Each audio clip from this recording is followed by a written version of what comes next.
Welcome to the MOOC NPTEL course on proteins and gel-based proteomics. Before we move on to gel-based proteomics and discuss various techniques and concepts involved in proteomics, let me give you an overview of whole course.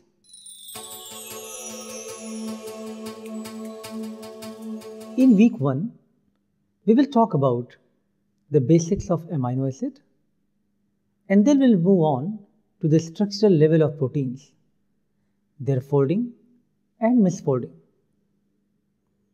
Further, we'll study various chromatography techniques employed for the protein purification. In week 1, the first lecture will start with basics of amino acid, and then we'll discuss about the structural backbone and their classification. Amino acids are the building blocks or monomers that make up proteins. They consist of a central alpha carbon atom bonded covalently to an amino group, a carboxyl group, a hydrogen atom, and a variable side chain called as R group.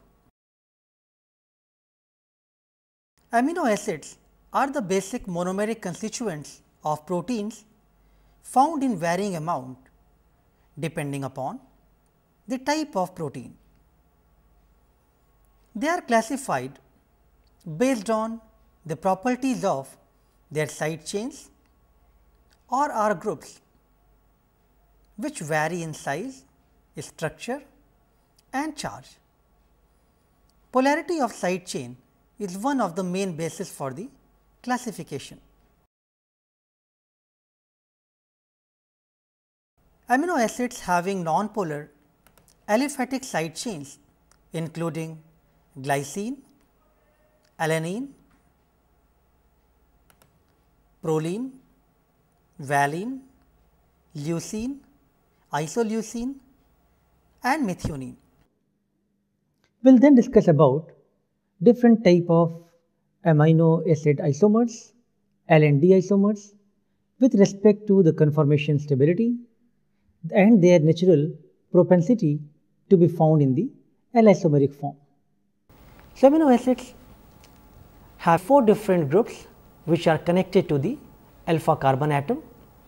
It can form 2 mirror images which can exist in L or the D isomers, which are shown in the slide here. The alpha amino acids are chiral. There could be R or S configurations in the amino acid depending upon the priority groups, but only L amino acids are present in the proteins. All the L amino acids have S configuration, which describes the counterclockwise direction as shown here from highest to the lowest priority groups, which is an indicative of chiral center with the S configurations. Some of the isomerism properties of amino acids will be discussed in following animation. Before learning about the isomerism, let us first know what is chirality. The term chirality arises from the Greek term chir, meaning handedness. Just like the two hands are non-superimposable mirror images of each other, amino acid molecules are also non-superimposable due to their chiral alpha carbon center. All amino acids except glycine contain an asymmetric center that makes them chiral in nature, due to which they can rotate the plane of polarized light.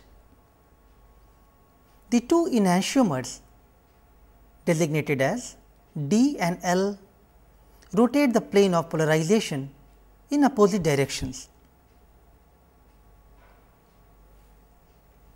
The 2 enantiomers of amino acid are non-superimposable mirror images due to the spatial arrangements of 4 different groups about the chiral carbon atom. Rotation of either isomer about its central axis will never give rise to the other isomeric structure.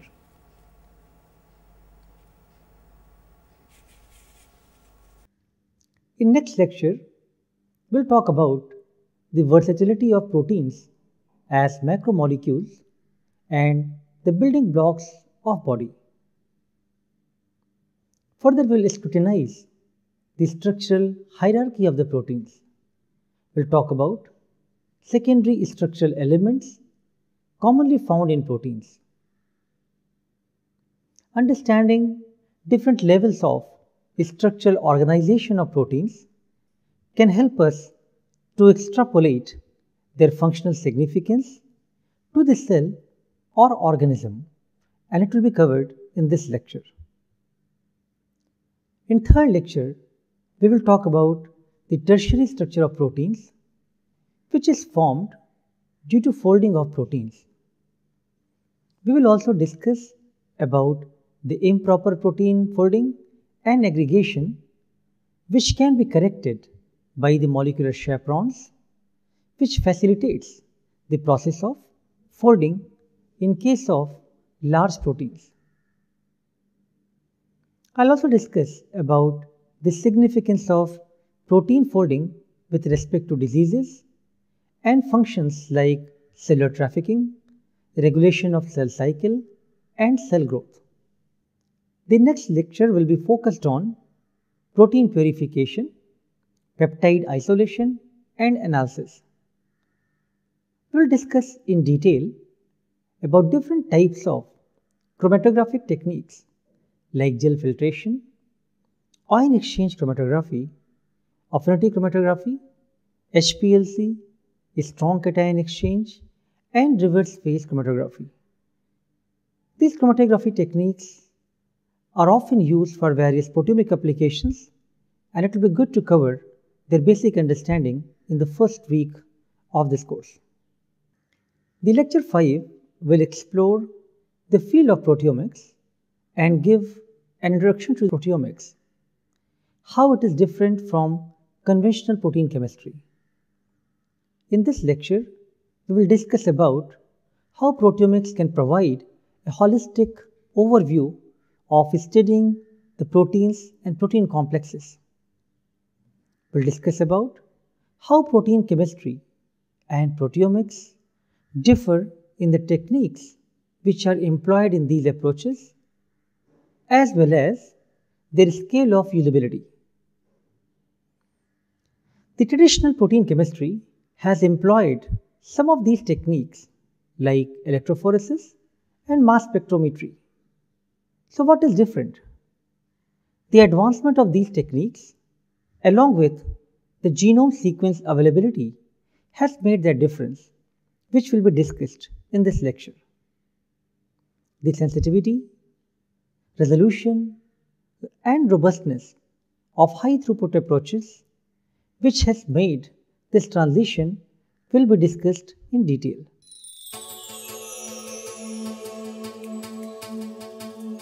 The second week will focus on systems biology and proteomics, as well as the sample preparation strategies. The first lecture will start from systems biology examination of a biological entity as an integrated system rather than studying its individual characteristic reactions and components. The various ingredients of system biology. For example, if you are studying about a cell and a system behavior, one need to look at the genome, transcriptome, and proteome profile, how protein DNA and different type of transcriptional networks are altered, protein-protein signaling networks, multimeric complexes, how are they formed, and how protein is localized in the intracellular dynamics and metabolic networks. All of these are ingredients of studying about a system. There are several techniques which have been used in proteomics, which typically aim to elucidate the expression, localization, interaction, and cellular function of proteins. Lecture 2 will provide an overview of various gel-based techniques such as SDS page, two-dimensional electrophoresis, and dye-etch, which are commonly used for proteomics applications. Next, we'll talk about the sample preparation strategy for proteomic analysis. The sample preparation is very essential for any proteomic analysis. The protein extraction methods aim to extract all the proteins in a cell or its organelle, and the presence of interfering components have to be minimized. Different biological samples pose different challenges. For instance, serum proteomic analysis is very complex because there are different proteins of different order of magnitude present in serum. Some are very highly abundant and some are very low abundant. Proteins such as albumin and immunoglobulins are highly abundant, and it is preferred to remove some of these abundant proteins prior to any proteomic analysis. In bacterial protein sample preparation, sonication becomes very important to disrupt the bacterial membrane. The sonication process breaks open the cellular membranes to release the intracellular components. Accurate protein quantification becomes very crucial for the quantitative proteomic analysis. Protein quantification is sensitive to detergents and certain oils. Therefore, it becomes crucial to select the correct quantification method. Absorbance of standard and unknown protein samples can be measured, and protein concentration can be determined from the standard plot of absorbance values. Serum proteome analysis. In this interactive animation, I will show you stepwise how to collect serum and how to perform the proteome sample preparation. So, first click on the syringe so that blood can be collected. The blood proteome is one of the most complex component of the human proteome. It fluctuates depending on the physiological and pathological conditions of the patient.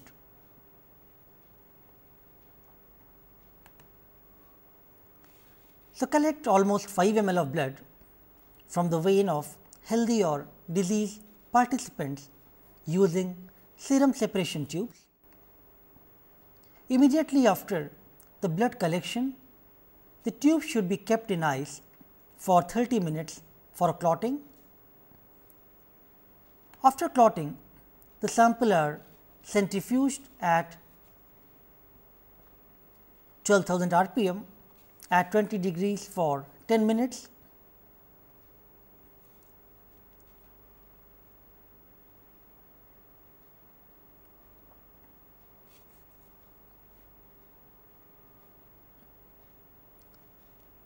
Serum can be separated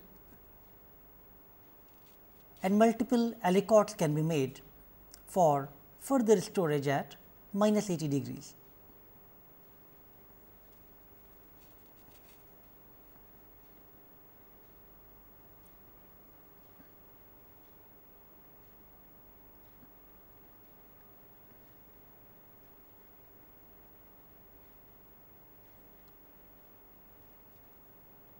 So, during this animation for the sample preparation, I will describe one method which we are currently using in my laboratory, where we have tried combining different type of methods being available from different published protocols. So, the crude serum can be diluted 5 times with phosphate buffer pH 7.4 .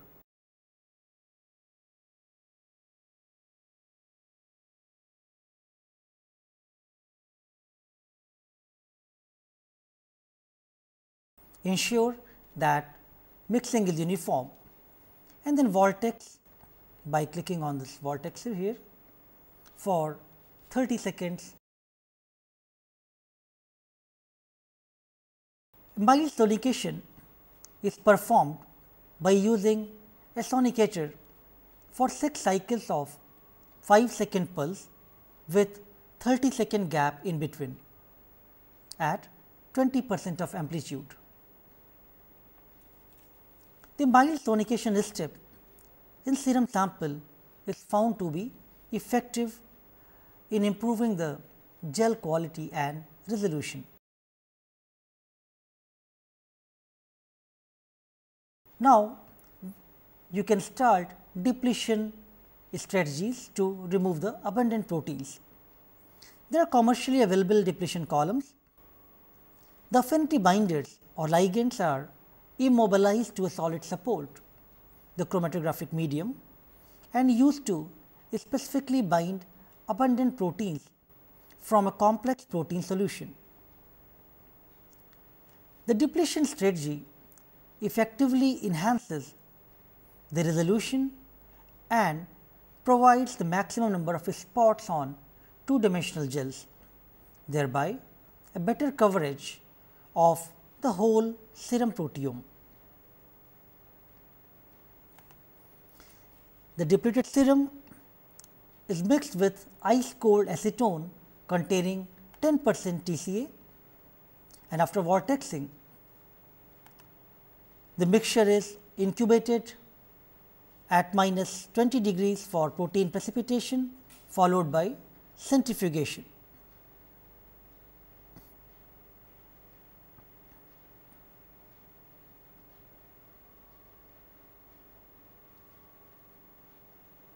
After incubation, the tubes can be centrifuged at 12,000 rpm for 15 minutes at 4 degrees.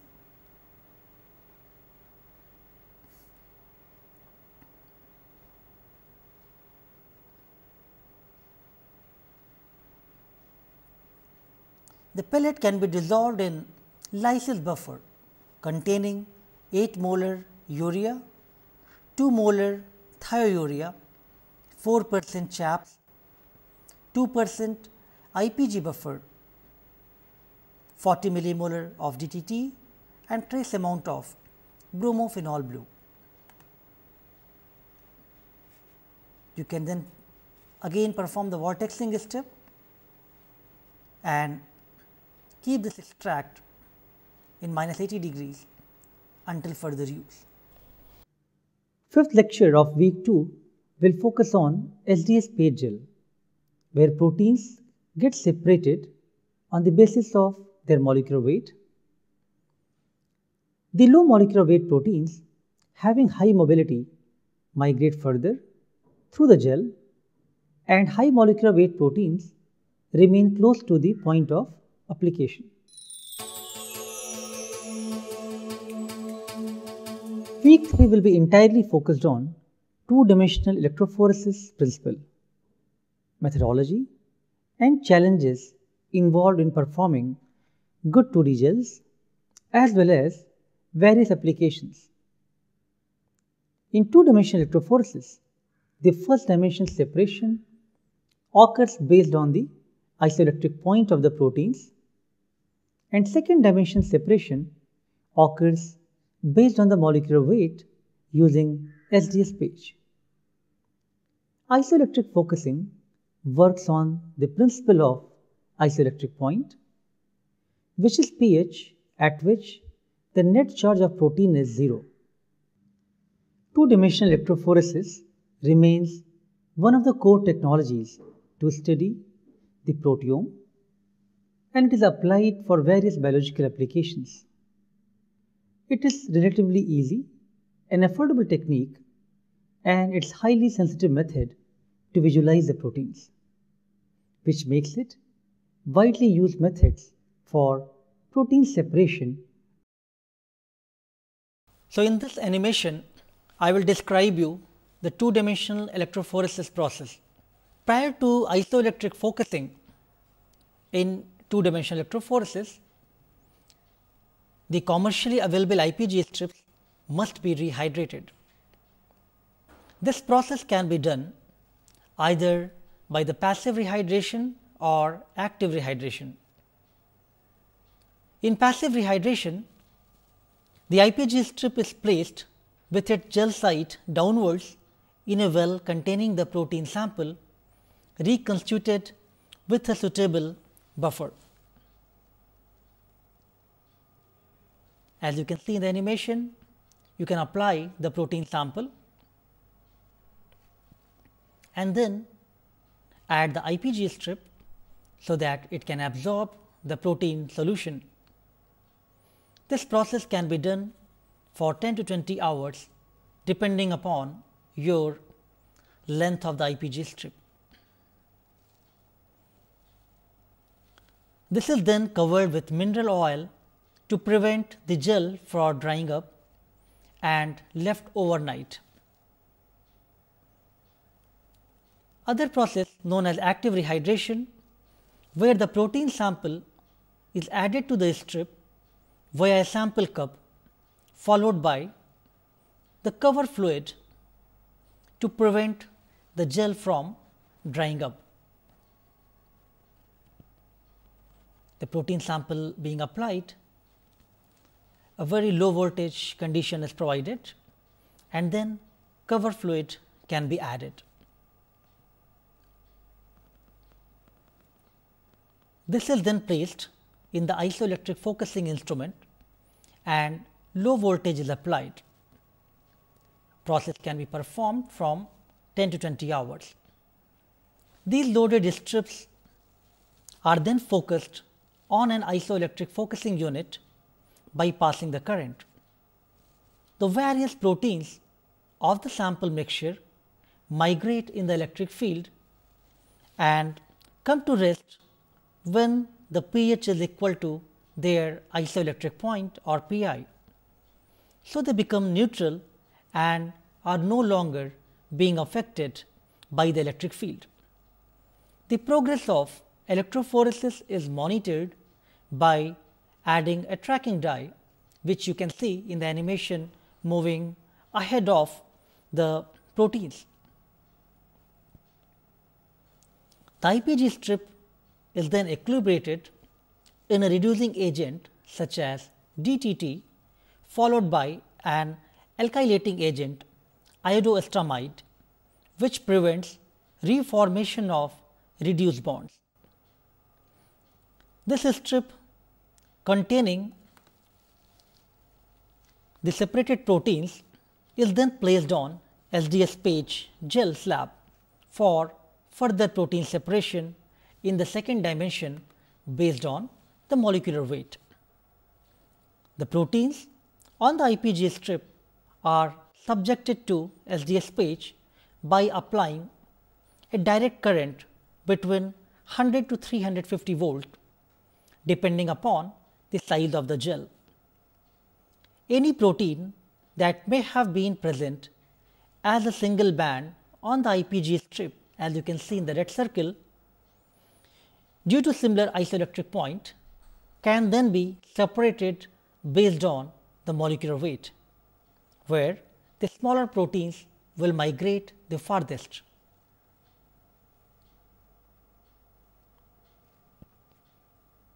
This is view of a sample gel which has been run by two-dimensional electrophoresis and stained with Kumasi blue. Each spot provides the information about the molecular weight and isoelectric point of the protein. If your protein separation and staining is fine, then at the end you should be able to see good protein separation on gel. But many times there are different types of gel issues which could give rise to very bad gel image. These issues could be because of the sample preparation method, reagents involved in 2D process, isoelectric focusing, various parameters and different type of staining methods being used. I'll also show you different substandard or bad gels and what could be the possible reasons behind them, which can help us in troubleshooting these kind of artifacts. Some of these issues of gel-based proteomics can be overcome by using an advanced method which is known as two-dimensional difference gel electrophoresis or DIGE. The two-dimensional electrophoresis can be used for a large number of biological applications. These include studying the global protein expression, which is the separation and identification of all the proteins present in a given sample, comparison of protein abundance between the test and control samples. This is one of the very common application, also known as differential protein expression or abundance-based proteomics. Resolution of proteins from the complex mixture is separated using 2DE. Studying different type of isoforms or the post-translational modifications is another application which is commonly used. One of the major advantages of this technique is the visual analysis of the proteins on gel, which is not possible from the gel-free approaches such as mass spectrometry.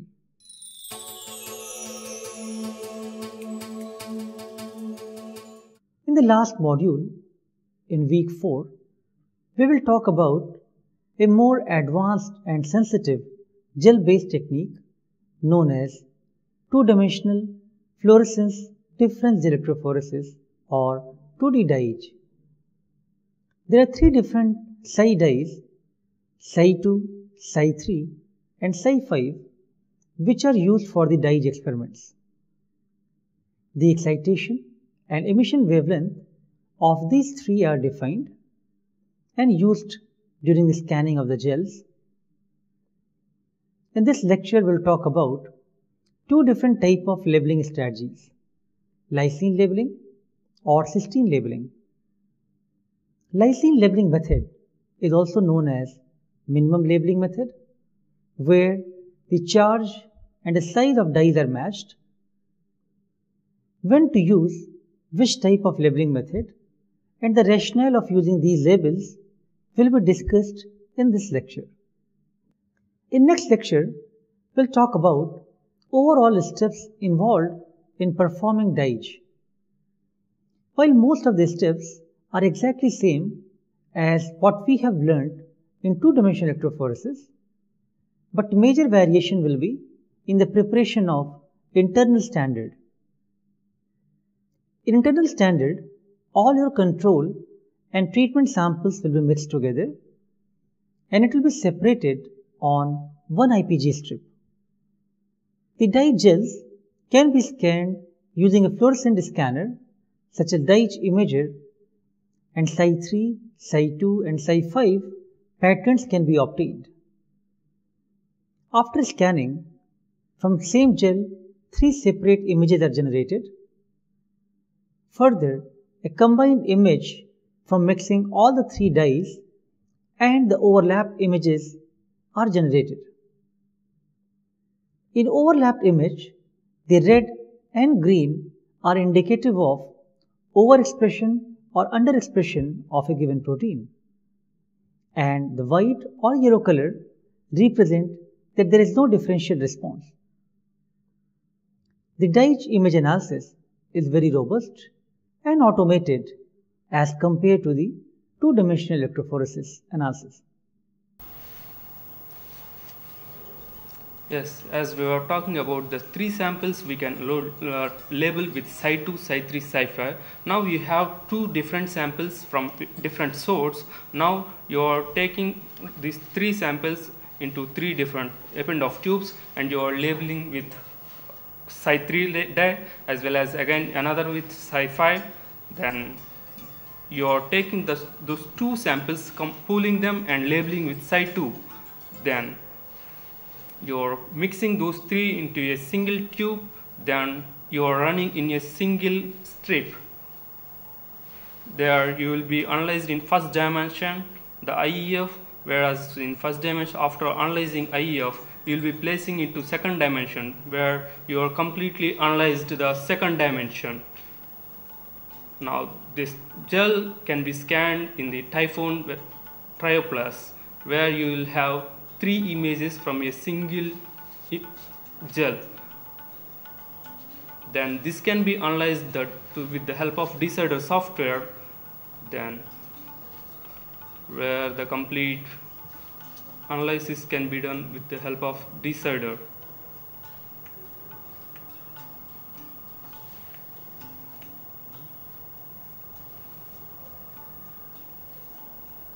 Then in DIA there will be a code detection. The code detection nothing but there is a standard gel which is labeled with Site2.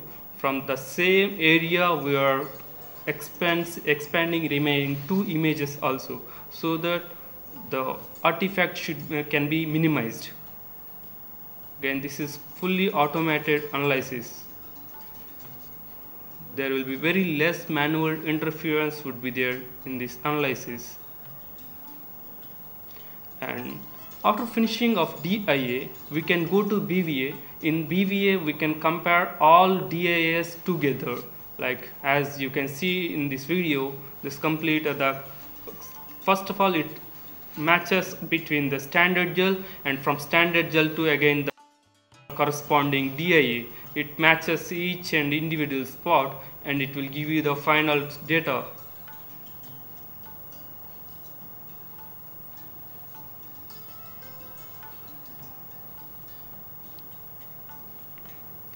Then these BVAs can be analyzed in the further in EDA, that is extended data analysis.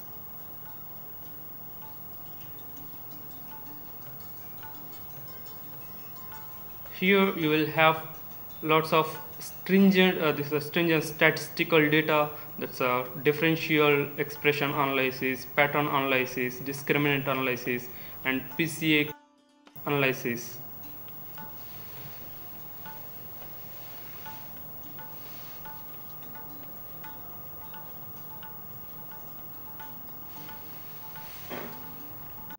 Once you have identified the protein of interest using gels, you would like to identify them using mass spectrometry.